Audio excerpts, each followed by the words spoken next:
ヤサスアテナイの皆さん、今回も、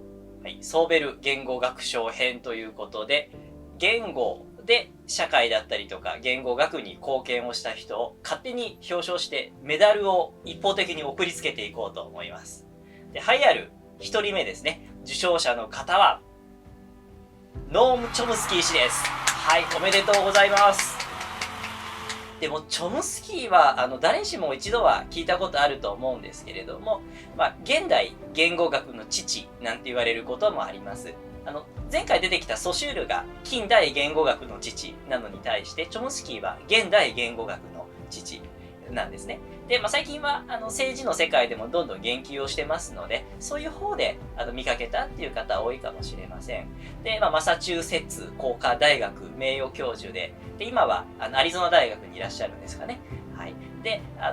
いろんな言い方をされるんですけれども、その方に賞を贈ろうと思います。はい。で、略歴と業績のお話をするんですけども、チョムスキーの家族というのはユダヤ系の移民なんですね。で、アメリカに渡ってそこの家庭に生まれます。で、若くしてもう業績をどんどん上げていって、でも晩年でごめんなさい、嘘ですね。主だった論文なんかの元になる考えはもうほとんど若いうちにもう練り上げられたものなんですね。はい。で、その中で、チョムスキーが出てくる前は言語習得というものが、これ母語習得のお話なんですけども、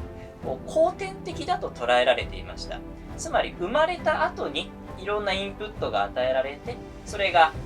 繰り返されて習慣となって定着していくみたいな捉えられ方だったんですね。で、それに対してチョムスキーは言語の習得は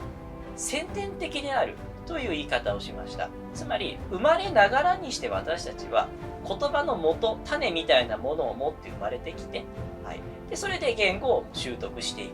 という捉え方をしたんですね。で、それで今日ご紹介する言語獲得装置、これ LAD というんですけども、Language Acquisition Device というものを仮説として提唱したわけです。はい、で、この LAD なんですけども、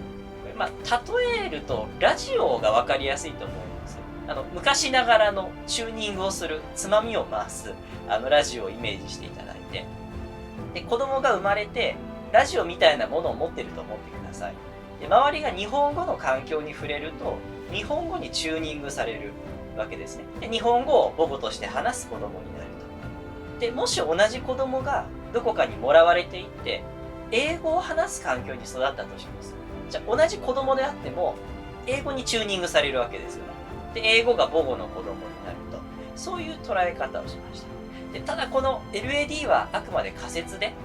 証明ができないんですよね。こういう分野って人体実験ができませんので、なかなか証明が難しくて、例えば、ね、産婦人科で研究者が待ってて、おぎゃーと生まれた子供すぐに預からせてくださいなんて言えませんので、ちょっとそこは難しいところなんですが、そういう母語習得のパラダイムをガラッと変えたという業績です。で、あと少しだけ生成文法のお話もしようと思うんですけども、構造主義というものの次のパラダイムとして生成文法理論というものを打ち立てまして、これはチョムスキー自身は英語そのものを、英語だけを深く追求していけば全ての言語に共通する普遍文法というものが分かると。これ